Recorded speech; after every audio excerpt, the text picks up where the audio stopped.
Bonsoir à tous, ravi de vous retrouver pour une nouvelle saison de Made in Africa, votre magazine économique 100% africain. Ce numéro de rentrée sera consacré à l'industrie de la mode. Un marché en pleine effervescence, les créateurs du continent ont le vent en poupe, créent l'engouement jusque sur les podiums européens. Les Fashion Week se multiplient, de Lagos en passant par Johannesburg, Dakar et même Abidjan. Le secteur de la mode en Afrique pèserait aujourd'hui 30 milliards d'euros, soit 19 000 milliards de francs CFA et pourrait tripler d'ici 10 ans. Un marché pourvoyeur d'emplois sur tout le continent, mais plusieurs contraintes empêchent aujourd'hui une véritable industrialisation de ce secteur. Au sommaire ce soir, plongé au cœur de la mode ivoirienne, nous vous emmènerons dans les ateliers des grands créateurs pour comprendre comment ils travaillent et pourquoi ils se battent chaque jour pour tenter de structurer le secteur.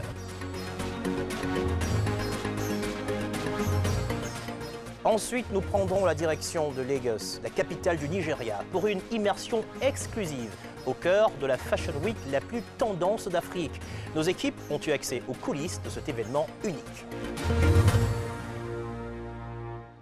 Pour débattre, nous aurons en plateau une représentante de l'État de Côte d'Ivoire, un promoteur d'événements de mode et un créateur ivoirien, j'ai nommé Sissa Moïse. En Côte d'Ivoire, plus d'une centaine de créateurs font vivre le marché de la mode, avec quelques grands noms, Patéo, Sissa Moïse, Loza Maliambo ou encore Rebecca Zoro. Et on ne compte plus les événements de mode qui rythment la vie abidjanaise. Pourtant, malgré ce bouillonnement, le secteur reste encore largement sous-industrialisé. Alors, comment les stylistes se battent-ils? Que recherchent les consommateurs? Que mettent en place les autorités pour aider l'industrie à se développer? Créateurs cherchent investisseurs. C'est un reportage de Sarah Sisman, Gisela Mendonça et Oscar Noël Sangan. Un dimanche, au centre commercial Place de Marcory, à Abidjan. A priori, un jour comme les autres dans ce temple de la consommation. Pourtant, un événement unique se trame en coulisses. Des mannequins se préparent pour un défilé de haute couture. Vous pourriez être à Milan. Vous êtes à Abidjan, au milieu des chaînes de fast-food. Les créateurs de ces modèles de vêtements sont des talents ivoiriens. Pour eux, tous les moyens sont bons pour conquérir de nouveaux clients, comme transformer un centre commercial en podium de mode.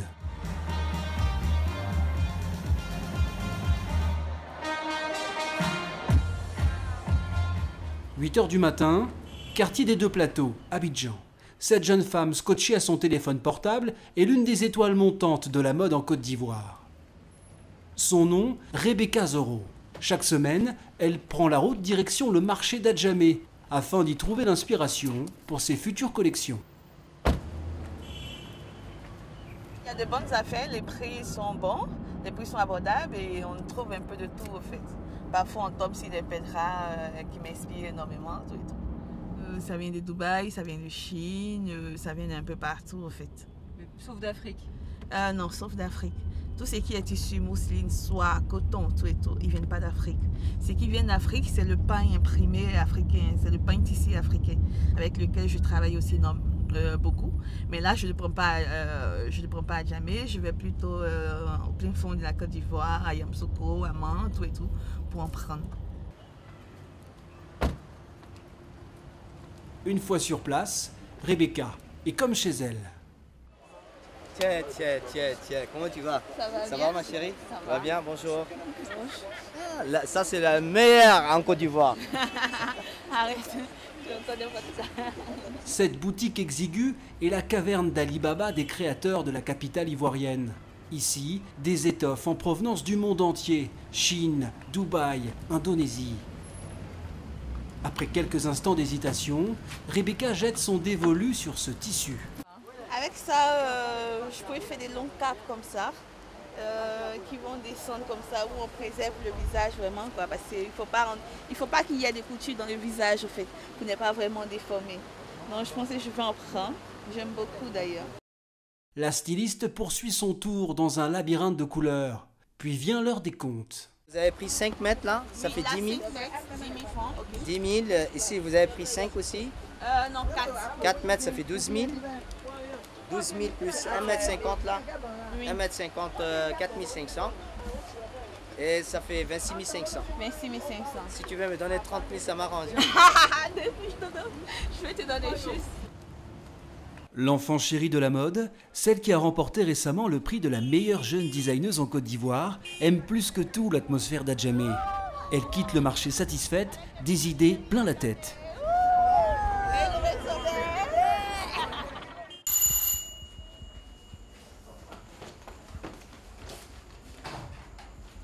Ça va? Sois bienvenue. Ça va? Ça va bien et toi? Ça va. Nous voici maintenant dans son atelier. C'est ici qu'elle reçoit ses clientes. La plupart sont les femmes les plus branchées de la capitale, souvent des businesswomen qui veulent se démarquer par leur style. Il y a celui-là. Oui, je l'avais déjà. Tu l'as déjà. Il y a celui-là. Mais tu l'as déjà. Oui. Donc ce que moi je te propose, ce pantalon à bâton, tu l'as pas. Non. Il y a ce pantalon-là, ou soit il y a cette jupe-là. J'irai bien sur cette jupe. Tu mets cette jupe, ok.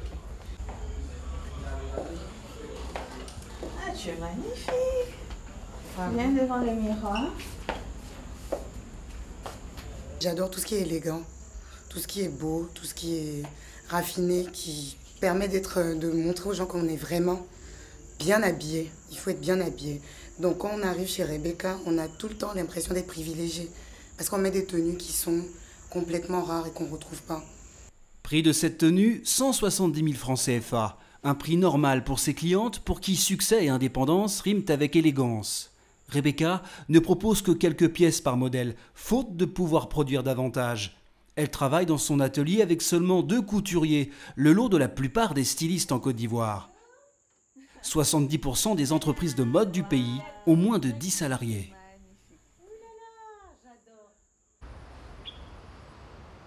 Direction Treichville, dans le quartier historique des couturiers. Le plus illustre d'entre eux s'appelle Patéo. Ce Burkinabé, installé à Abidjan depuis 30 ans, fut le styliste des plus illustres chefs d'État africains, parmi lesquels Nelson Mandela. C'est un destin, ça veut dire qu'il m'a apporté beaucoup, beaucoup, beaucoup. Parce que c'était, vous savez, la mode, c'est des modèles. Ce qui peut faire un couturier, c'est les modèles. Et le président Mandela, c'est un modèle, un vrai modèle. Et à partir du moment où il a porté du Patéo, vous ne pouvez pas imaginer l'engouement qu'il y a eu. Patéo a même créé une chemise dédiée à son idole. Oui, il y a les Mandela ici, il y a les Mandela. C'est lui la première personne, si vous voulez, à porter, on va dire un chef d'État à ce niveau, à porter des choses colorées, disons beaucoup de couleurs. Vous voyez, là, il fallait oser. Ici, comptez entre 35 et 45 000 francs CFA pour une chemise. Patéo est l'un des rares créateurs à avoir plusieurs boutiques en Côte d'Ivoire et dans plusieurs pays du continent. Mais pour lui, c'est loin d'être assez, le secteur de la mode en Afrique n'est pas assez développé. Pour le moment, nous battons avec les moyens qu'on a. C'est vrai, il y a du talent, il y a des compétences, il y a même on va dire, de l'expérience, mais pour la productivité quantitative et qualitative, il faut arriver à quand même à avoir les possibilités de créer des structures. Aucun pays ne s'est développé sans la mode, aucun. Les États-Unis, le Japon, la France, surtout, que nous connaissons mieux, jusqu'en Russie, partout. Quand vous arrivez dans des pays, on n'est pas que la mode. Il y a l'industrie de la mode, mais il faut que ce soit organisé, il faut des spécialistes. Patéo espère une prise de conscience des autorités. En attendant, la symphonie des machines à coudre bat son plein dans l'atelier.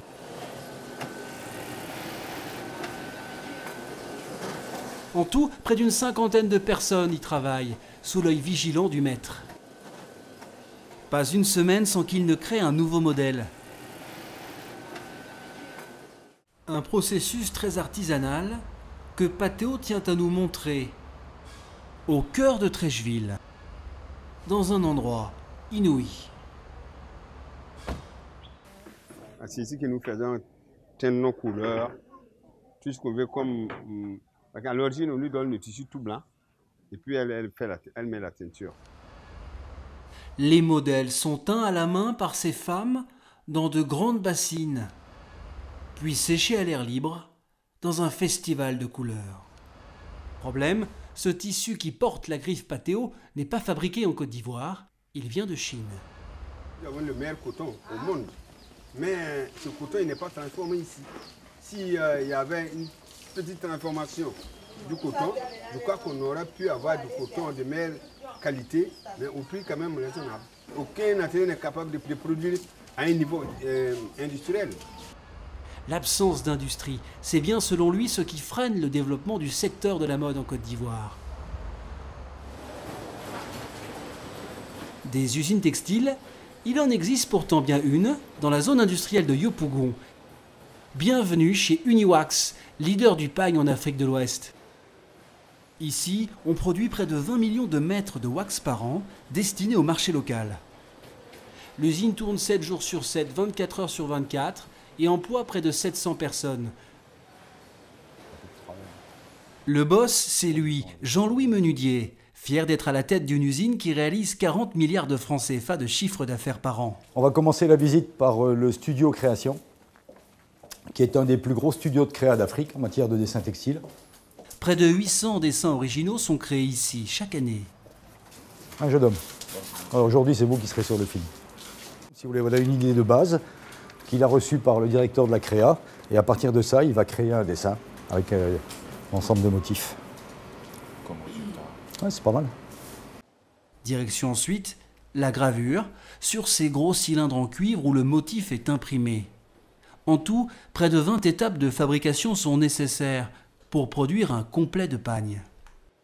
Vous avez un exemple de produit fini qui est de la dernière collection. Et donc ça part où tout ça? Marché local, principalement. Les collections, c'est surtout pour le marché local. Et tous les 3 mois, une nouvelle collection. Si la fabrication est made in Côte d'Ivoire, la société appartient au groupe Vlisco, géant hollandais du wax, basé aux Pays-Bas. Vlisco a décidé dans les années 60-70 de délocaliser son savoir-faire en partie, si vous voulez. Donc, il a créé 2 usines en Afrique, une au Ghana d'abord en 65 et une en Côte d'Ivoire en 68. 67-68 avec démarrage en 70, Uniwax donc. Et ces usines ont fini avec leur propre marque à prendre leur envol, si vous voulez, et ne plus être seulement dépendantes des collections de dessins qui venaient des Pays-Bas. Pour vous donner un chiffre précis, Uniwax aujourd'hui produit encore 8% de sa production avec des dessins d'origine hollandaise. Et 92% sont des créations totalement réalisées ici. Ce qui a fait qu'Uniwax est toujours en vie, voire même en bonne santé, ça a été de créer plus vite que les copieurs ne copient, d'avoir un niveau de qualité qui soit connu, apprécié par les consommateurs, et d'avoir une communication qui permet de soutenir la distribution de ces nouveautés en permanence. Certains acteurs ont compris que la mode pouvait être un secteur clé de l'économie. C'est le cas de la Banque africaine de développement. Depuis 1 an, elle a initié un programme. Objectif, développer l'industrie textile et aider les petites PME comme celle de Mouna, jeune designeuse, à décoller à travers des formations.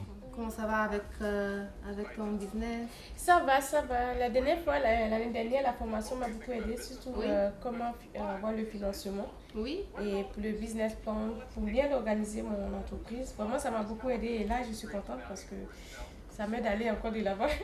Il y a beaucoup de potentiel. C'est pour ça qu'on a choisi la Côte d'Ivoire aussi comme pays ciblé, pilot country. Parce qu'il y a beaucoup de potentiel. Il y a tous les éléments de la filière productive en place.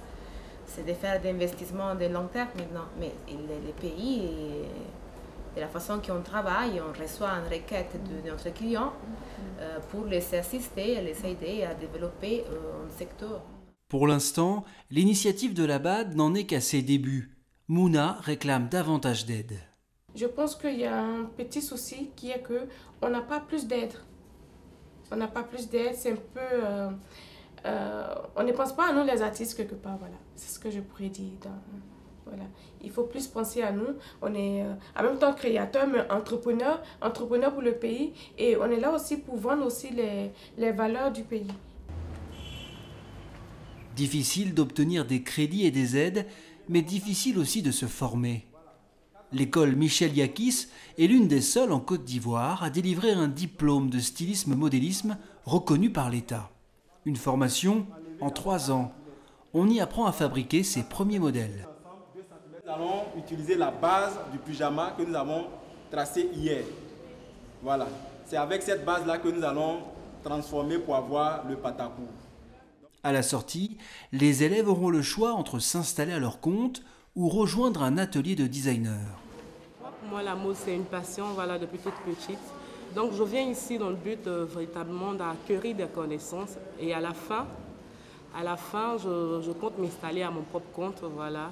Et je veux sortir pour me faire connaître de manière internationale. C'est vrai que ce n'est pas bien vu très souvent par l'entourage direct, parce qu'ils se disent que c'est un métier pas forcément noble et tout. Mon rêve à moi, c'est d'être l'un des meilleurs stylistes d'Afrique, voire même compter parmi les meilleurs du monde en fait. Donc j'ai plutôt des rêves de haute couture et tout. Je ne sais pas si ça sera viable ici, mais bon. La directrice de l'école est en mission.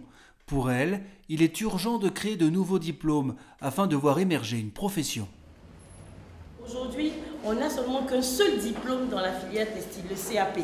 Un parent d'élève qui veut inscrire son enfant dans le domaine de la formation textile en Côte d'Ivoire, il ne peut que l'inscrire que dans le diplôme CAP. Alors qu'il faut que les parents rêvent, se projettent, c'est-à-dire j'inscris mon enfant au CAP, après il peut avoir un BTS, après il peut avoir un cycle ingénieur, après il peut aller à l'université, mais vivre de son métier. Donc je pense qu'on a besoin de diversifier les programmes, les métiers, le corps de formation en Côte d'Ivoire. En attendant, c'est l'heure du show à l'Hôtel Ivoire. Les top 10 de la mode ivoirienne, sorte de Grammy Awards de la mode. Du strass et des paillettes, des récompenses, de la créativité et de la beauté. Aucune rencontre de prévue avec des vendeurs, pas de business. Mais du rêve, c'est déjà ça.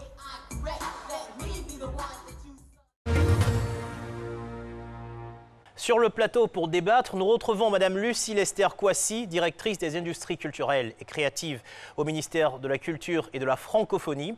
Également, Kifak Beyrouth, qui est promoteur d'événements de mode. Il a notamment organisé les top 10 de la mode ivoirienne. Et enfin, Sissa Moïse, célèbre créateur de la marque Sissa Moïse en Côte d'Ivoire. Bonsoir à tous, merci d'être avec nous. Bonsoir. Alors, une question que je pose sur la base de la phrase qui a terminé le reportage. On dit pas de business, mais du rêve, c'est déjà ça. Est-ce que la mode, c'est que du spectacle, Sissa Moïse? Je crois que non. La mode, ce n'est pas que du spectacle.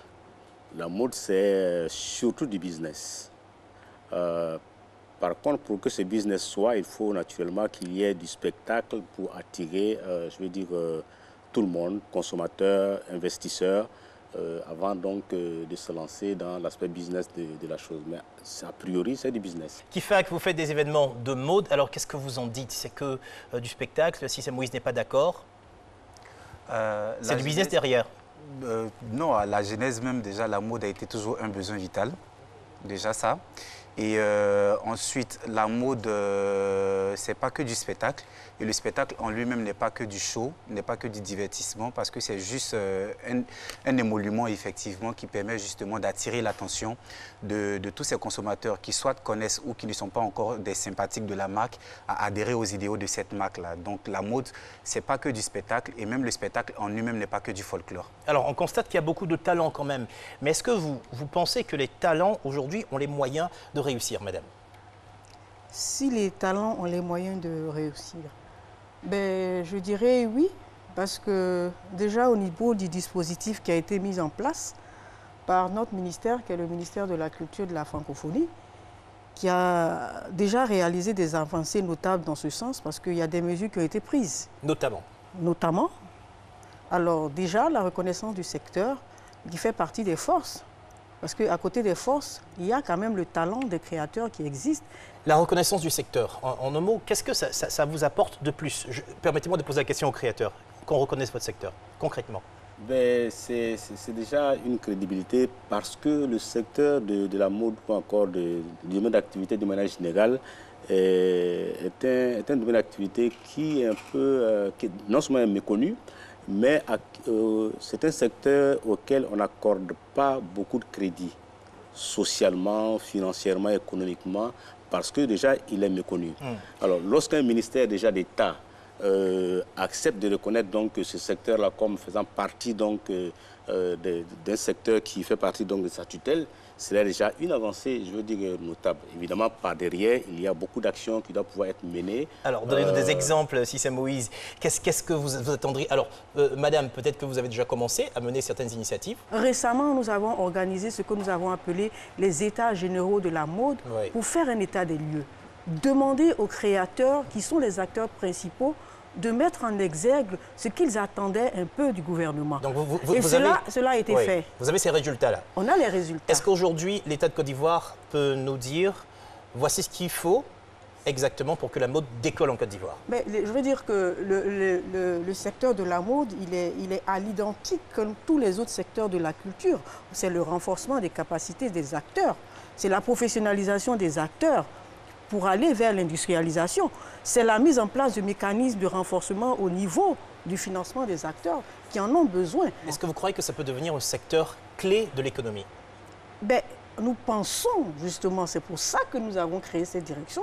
Nous avons les atouts, nous avons les forces. Les forces, c'est la créativité, c'est le talent, c'est la matière première qui existe, c'est la jeunesse, une main-d'œuvre abondante de jeunes. C'est vrai qu'à côté de ces forces, nous avons également des opportunités. La marque Made in Côte d'Ivoire qui est appréciée par la population, aussi bien au niveau national qu'au niveau international. Mais à côté de cela, il ne faut pas négliger qu'il y a également des insuffisances. Si c'est Moïse, pourquoi cette créativité ivoirienne? Est-ce qu'il y a quelque chose une touche ivoirienne concrètement en termes de création, en termes de mode? Oui, la touche ivoirienne, elle est une réalité parce qu'il faut déjà voir lorsque nos autorités ou encore des Ivoiriens vont à des séminaires internationaux, ils sont toujours remarqués par leur style vestimentaire qui est propre au Made in Côte d'Ivoire. Et ça, personne ne peut nous le dénier. Et j'en veux pour preuve donc les nombreuses demandes qui nous sont faites depuis toute l'Afrique de l'Ouest, l'Afrique centrale, essentiellement. Des acheteurs qui viennent donc de ces deux parties de l'Afrique venir acheter, n'est-ce pas, leurs vestimentaires en Côte d'Ivoire. Oui, c'est intéressant. C'est intéressant. Et je voudrais sauter sur l'occasion pour dire que, par exemple, il y a quelques années, lorsque des gifts étaient offerts à des expatriés, toute origine confondue, qui rentraient, c'était des statuettes, c'était des masques. Mais depuis quelques années, c'est beaucoup plus des produits vestimentaires made in Côte d'Ivoire qui sont offerts en gift. Ça veut dire à toutes ces personnes. Qu'il y a une touche distinctive. Absolument. Voilà. Alors, vous, Kifa, qui faites des événements, qu'est-ce qui distingue aujourd'hui, d'après vous, la touche ivoirienne en termes de mode? Déjà, il faut reconnaître que le système de création de nos créateurs ivoiriens est très avant-gardiste.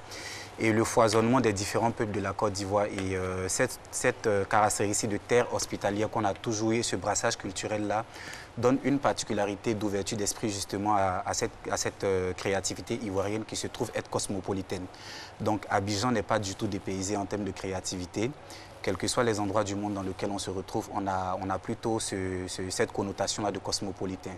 Donc, qu'un créateur parte à Lagos, en Afrique du Sud, à Paris ou à New York, l'Ivoirien arrive toujours à s'exprimer justement à cause justement de cette touche cosmopolitaine qui vient de notre brassage culturel, de l'ouverture de la Côte d'Ivoire depuis des années et de ce foisonnement culturel avec plusieurs ethnies et tout. Alors, je vous voyais acquiescer.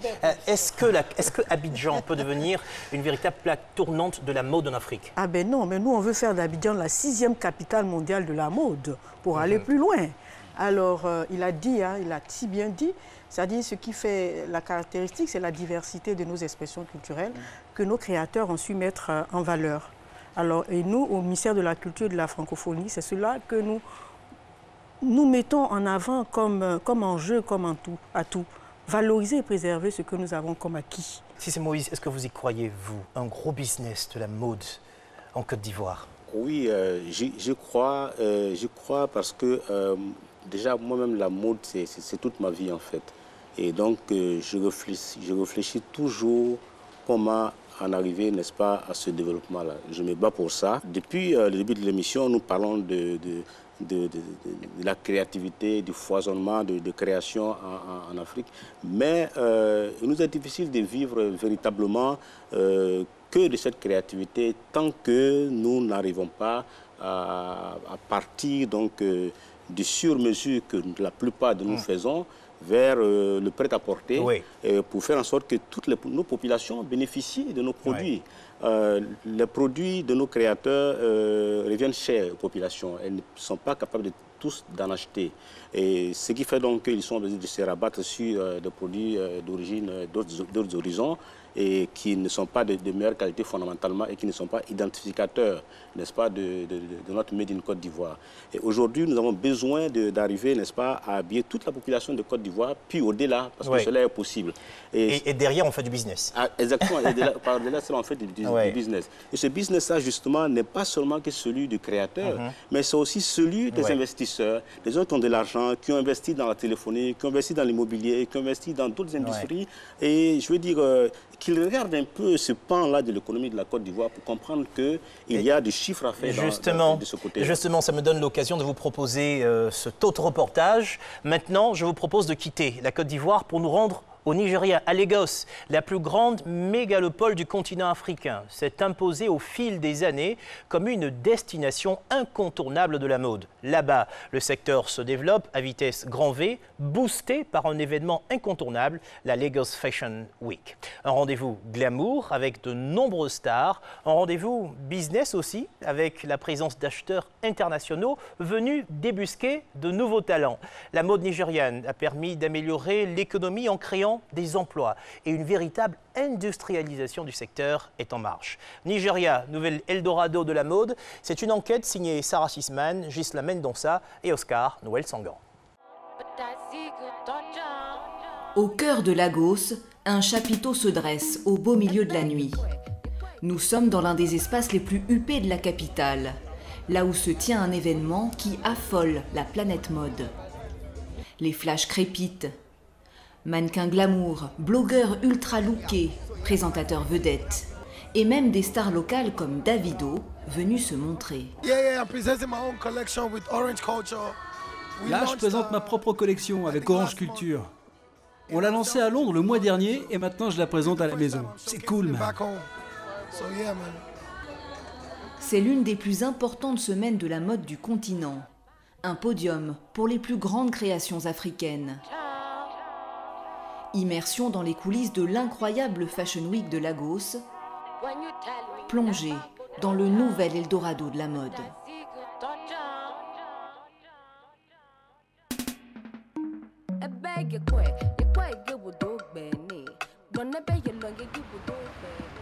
Lagos, capitale économique du Nigeria, mégalopole de 20 millions d'habitants. Dans cette jungle urbaine, une classe moyenne émergente et des millionnaires prêts à dépenser sans compter. Avec ses grandes enseignes de luxe, ses designers plébiscités dans le monde entier, le pays est devenu en quelques années un des hauts lieux de la mode africaine. Une industrie parmi les plus dynamiques du continent.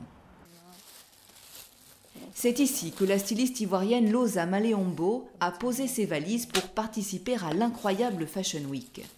Et ça, c'est la collection Spring Summer 2018. Voilà. C'est toujours un honneur pour moi d'être ici.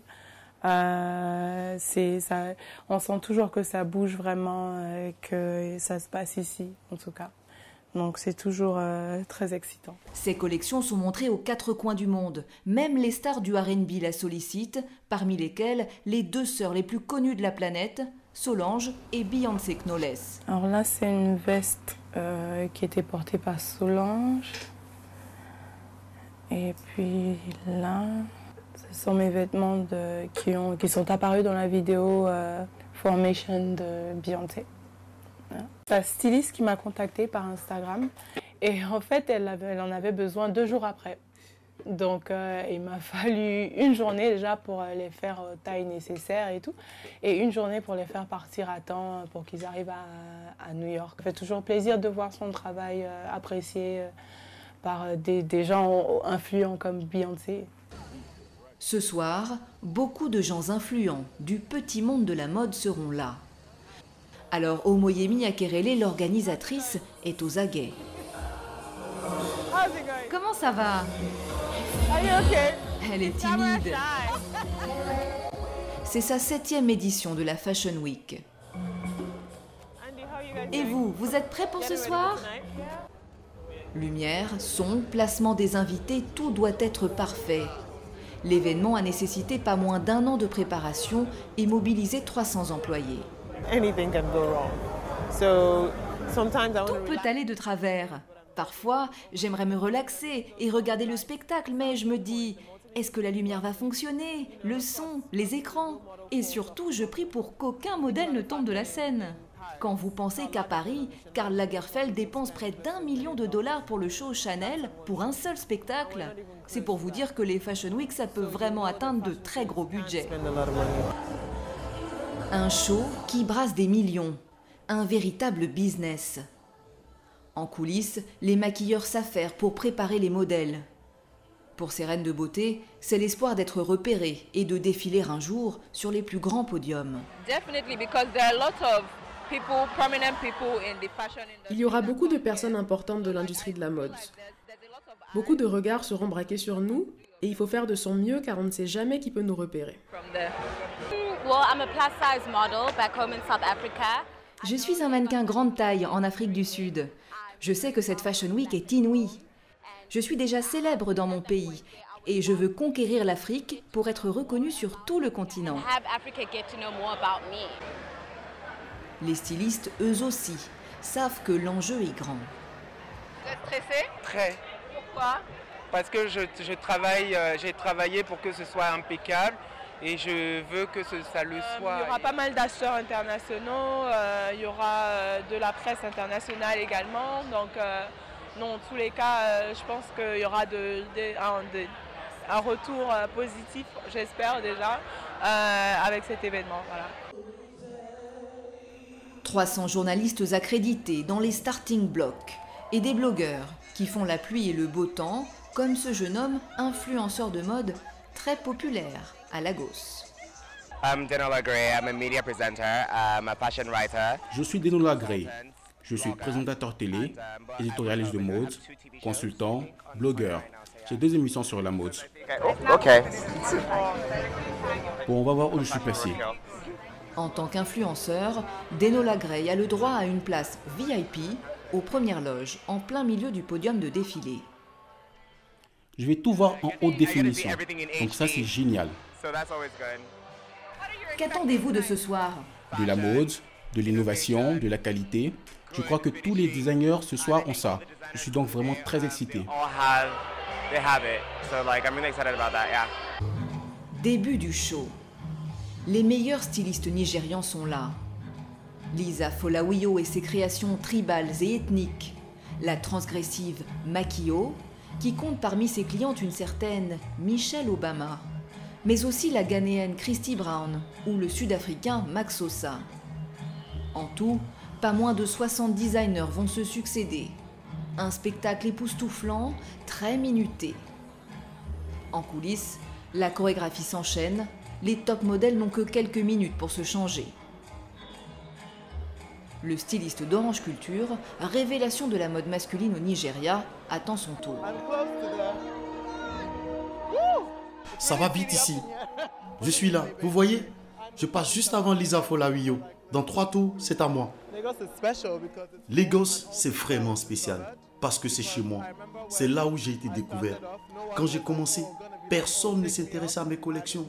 Et puis, c'est ici que j'ai fait mon premier défilé. Vogue m'a repéré et ça a lancé ma carrière. Il ne le sait pas encore, mais dans la salle, au premier rang, un potentiel acheteur. Cet homme est venu spécialement de New York pour repérer des nouveaux talents et passer des commandes. Il dirige un site d'e-commerce de luxe aux États-Unis.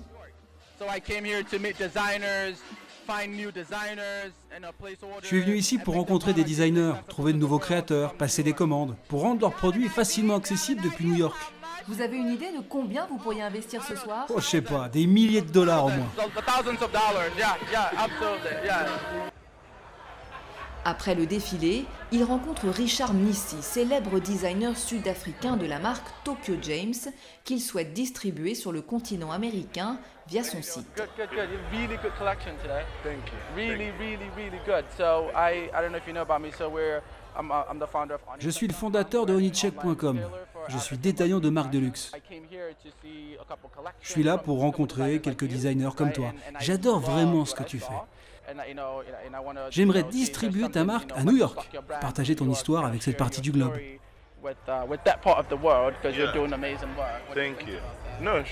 Merci, je connais votre site. Ce serait un privilège. En quelques minutes, l'affaire est bouclée.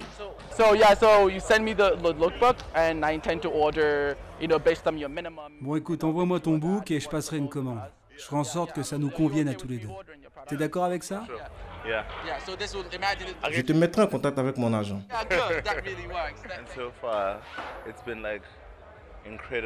Jusqu'à présent, les retombées pour moi ont été incroyables. Des acheteurs jusqu'aux médias. Je ne pensais pas avoir autant de succès au Nigeria.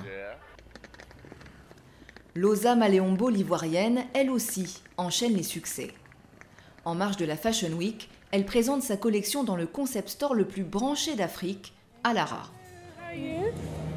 Bonjour, comment ça va? Bien, merci. Bienvenue à Lagos, bienvenue chez Alara. Merci, c'est toujours un plaisir d'être ici.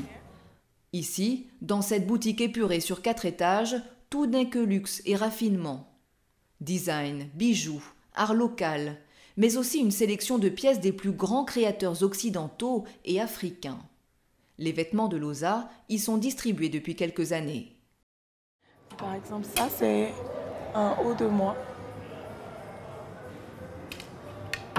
Celui-là. C'est vos précédentes collections? C'est ça, c'est la collection. Et celle-là, c'est la collection d'été 2016. 2017, pardon. Alors, ça, c'est qui? C'est Saint-Laurent. Donc vous êtes... C'est beau, hein, en plus. Donc vos vêtements sont vendus juste à côté de ceux d'Yves Saint-Laurent? Oui, voilà. C'est une fierté. Dans un monde alternatif à celui des États-Unis ou de l'Europe. Ici, au Nigeria, mes habits sont juste à côté de ceux de Saint-Laurent. Voilà. La crème de la haute couture pour la bourgeoisie locale et internationale. Au Nigeria, la population aime la mode et ne se prive pas. Le ticket moyen est à $500 et peut facilement monter jusqu'à $3000. Yeah, I mean, I think Nigeria is probably more ahead than every African country in terms of like our luxury spend. Le Nigeria est plus en avance que n'importe quel autre pays concernant les dépenses en produits de luxe. Les Nigérians aiment sortir, s'habiller, ils dépensent beaucoup d'argent. Avant, ils dépensaient surtout à l'étranger, mais ce n'est plus le cas aujourd'hui. La population recommence à dépenser dans le pays et ça, c'est super pour nous. Malgré la récession qui frappe le pays, l'industrie de la mode ne faiblit pas. Elle pèserait $10 milliards et pourrait devenir un secteur clé de l'économie. C'est ce que pense Lisa Folawio, l'une des créatrices nigérianes les plus en vue. Bonjour, merci d'être venue au studio. Ici, c'est le studio Jewel by Lisa. C'est ici que la magie commence. Ces collections sont vendues à Londres comme à New York, mais c'est ici que se trouvent ses meilleures clientes, fières de porter des marques nigérianes.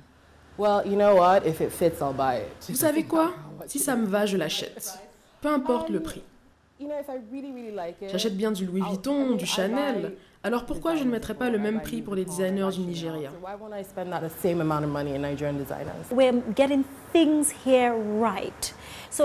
Ici, on fait les choses comme il faut.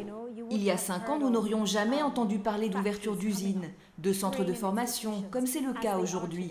Il y en avait quelques-uns, mais rien de très concret. Donc on essaye de bâtir notre propre industrie pour être enfin prêt pour conquérir le reste du monde.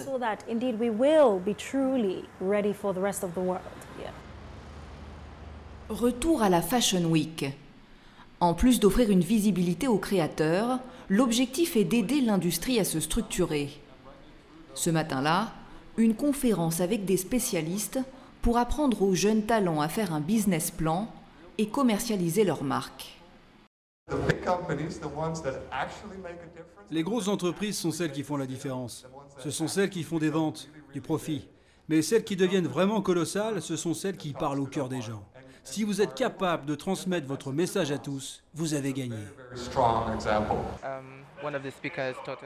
Un conférencier nous a dit que quand on ouvre un commerce, on a besoin d'un business plan pour se projeter. Les grandes marques comme Zara le font tout le temps et l'actualisent chaque semaine. Je pense qu'avec tout ce que j'ai appris ici, je vais pouvoir ajouter de la valeur à mon business.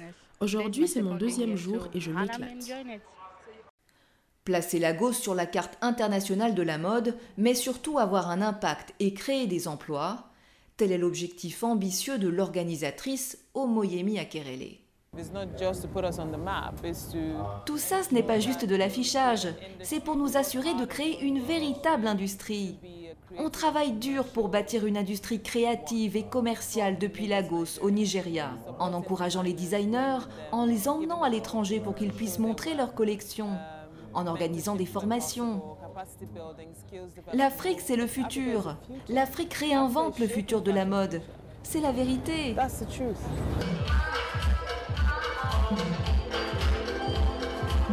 Fin de 4 jours de défilé.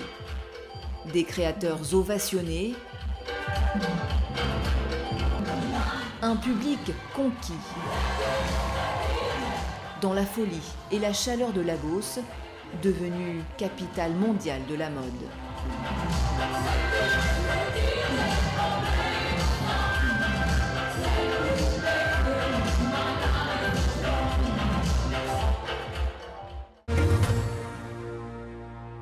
De retour en studio avec nos invités. Kifak, question pour vous. On vient de voir ce reportage étonnant de ce qui se passe à Lagos. Est-ce que vous pensez que c'est une Fashion Week à la dimension des Fashion Week européennes ou américaines? Mais totalement. Il faut féliciter le Nigeria et le monde anglophone justement pour ce fabuleux travail. Mais ça s'explique. Alors, le Nigeria déjà profite du pétrole. Il y a ça. C'est un grand pays en termes de population, en termes de nombre d'habitants déjà. Donc ça fait déjà un très grand marché qui n'a rien à voir avec... Oui, donc je veux voir le lien entre le pétrole et la pétrole. mode. Quand je dis pétrole, je dis pouvoir d'achat. Très bien. Voilà, donc c'est ce qu'on n'arrive pas à faire en fait en Côte d'Ivoire. On a des matières premières qui sont très expansives et demandées partout dans le monde, mais les richesses ne circulent pas.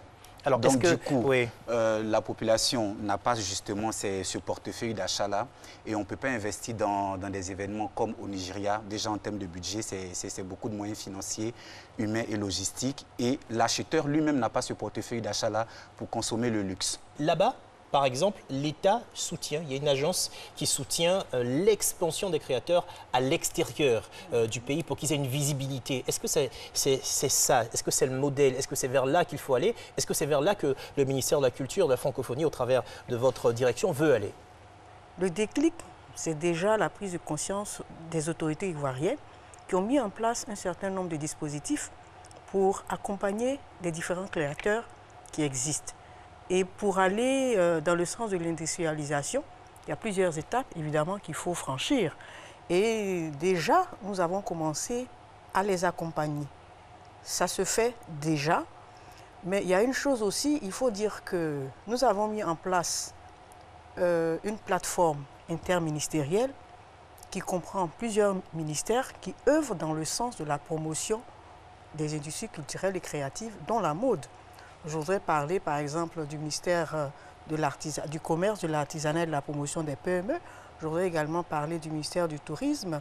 Évidemment, il y a le ministère de l'agriculture. Tout ça, c'est-à-dire fédérer les énergies, les mutualiser pour faire en sorte que l'industrie de la mode puisse effectivement aller de l'avant et se positionner sur les marchés internationaux. C'est votre ambition. C'est notre ambition et nous avons commencé à travailler dans ce sens-là. Alors, Kifak, on a vu des personnalités de la musique comme Davido qui se lance dans la mode. Comment expliquer ce phénomène? C'est l'attractivité du secteur de la mode, peut-être. Exactement le mot, l'attractivité. Et tout à l'heure en coulisses, j'en parlais avec Madame Kouassi. Je disais justement que pour que le secteur de la mode ivoirienne puisse prendre son envol, il faudrait également qu'on puisse s'approprier les nouvelles stratégies de communication, notamment le digital, À côté du digital également, on a des personnalités aujourd'hui qu'on appelle les influenceurs, qui sont à elles seules des pancartes de visibilité, mais incroyables, qui collaborent aujourd'hui avec des grandes marques, et on a vu un influenceur tout à l'heure dans le reportage. Et celui-là, Deno Lagré, c'est sur les toiles, c'est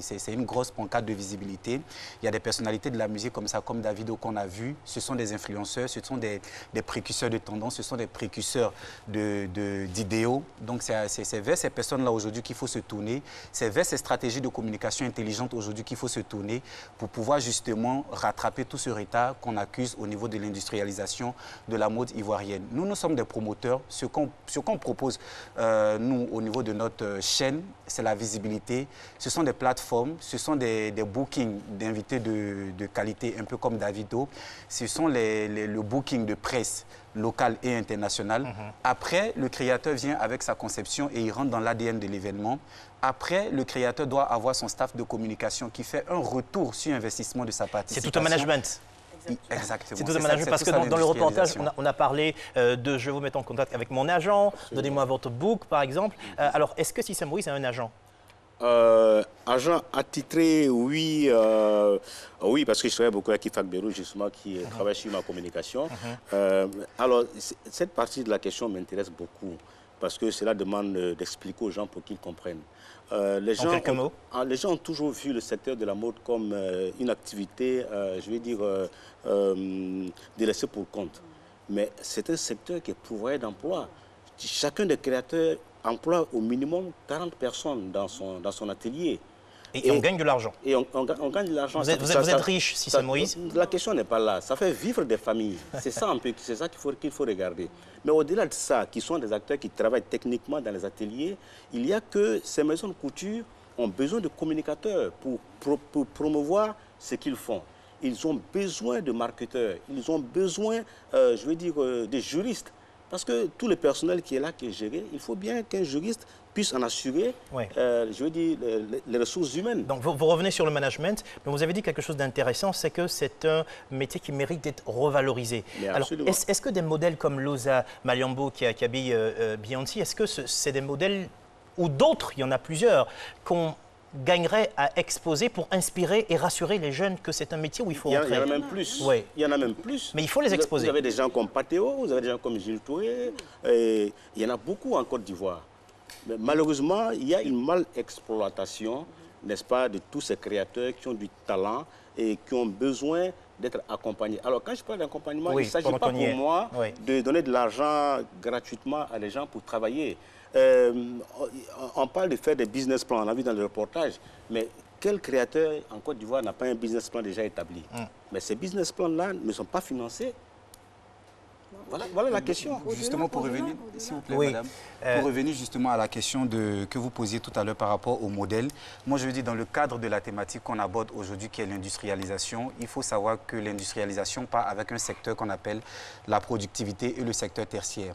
Et dans le domaine de la mode, on appelle cela le prêt-à-porter. C'est un mot qu'on n'a pas encore évoqué sur le plateau. Et il existe des exemples en la matière qui ne sont pas certains exemples qu'on a vus dans le reportage. Il faut donner la bonne voix aux jeunes parce qu'on a une mission de transmission. Alors, des exemples. En matière de prêt-à-porter aujourd'hui en Côte d'Ivoire, et pour aller sur la base de chiffres et de faits concrets, on a des grands noms qui existent justement comme Patéo, Océ, Yaimi, Yaleri, Isand, ce sont des noms qui sont installés et qui produisent. Et M. Cissé aujourd'hui qui ont une petite chaîne de distribution. Ce sont ces modèles-là qu'on doit présenter dans les reportages avec chiffres à l'appui, aussi peu qu'ils soient. Au moins, on s'en sort avec des éléments qui peuvent constituer des statistiques et des bases de données pour le ministère qui est en train de rendre formel après 57 ans d'indépendance. Là, on commence à avoir une base de données formelle. On commence aujourd'hui aussi à y croire parce que voilà, tout est en train de se mettre en place. L'industrialisation, qu'est-ce qu'il faut pour l'État, du point de vue de l'État, qu'est-ce qu'il faut pour favoriser cette production en masse, on va dire? En fait, moi, je voudrais revenir un peu en arrière parce que tout à l'heure, quand vous avez parlé d'industrialisation, mais avant l'industrialisation, il faut professionnaliser les différents métiers de la mode. Exactement. Parce que l'industrie de la mode, c'est des professionnels, c'est-à-dire dans chaque catégorie qui appelle plusieurs corps de métier. Parce que vous avez vu l'élément que nous venons de visionner au Nigeria. Il n'y a pas que les créateurs de mode, mais c'est toute une chaîne. Il y a les maquilleurs, il y a les journalistes, il y a les photographes. C'est tout ça que nous devons prendre en compte pour aller vers l'industrialisation. On nous parlera de création de maisons de production. Mais là aussi, il faut des professionnels. Donc c'est un secteur qui peut faire rêver, mais qui est sous-exploité. Qui est sous-exploité, qui est sous-exploité et qui mérite d'être valorisé, d'être professionnalisé. Pour sortir de l'informel, il faut qu'on aille vers la professionnalisation. Et dans ce sens, nous, au ministère de la Culture et de la Francophonie, nous avons un projet pour faire en sorte que les curricula soient inscrits dans l'avenir au niveau des écoles supérieures des arts et de la culture. Donc la formation. La formation. Un dernier mot, Cissé Moïse. Un dernier mot, d'abord vous remercier pour cette opportunité que vous nous offrez et pour dire qu'il faut aider le Made in Côte d'Ivoire à se développer de sorte qu'on puisse aller vers l'industrialisation effective de la mode dans notre pays. Made in Africa, l'émission sur la mode, c'est fini pour aujourd'hui. Merci à vous, chers invités, d'avoir participé à cette émission. Merci à vous aussi de l'avoir suivi. Je vous donne rendez-vous dans 2 semaines pour un numéro consacré au marché de l'assurance. Vous pouvez retrouver cette émission sur notre site internet www.rti.ci ou sur l'application RTI Mobile. Vous pouvez aussi suivre nos activités sur la page Facebook Made in Africa 225 en un seul mot. Merci à tous ceux qui m'ont aidé à préparer cette émission. Merci aux équipes de production d'Éléphant Africa. Merci aux équipes de la RTI pour la réalisation. Bonne suite de programme sur RTI 1.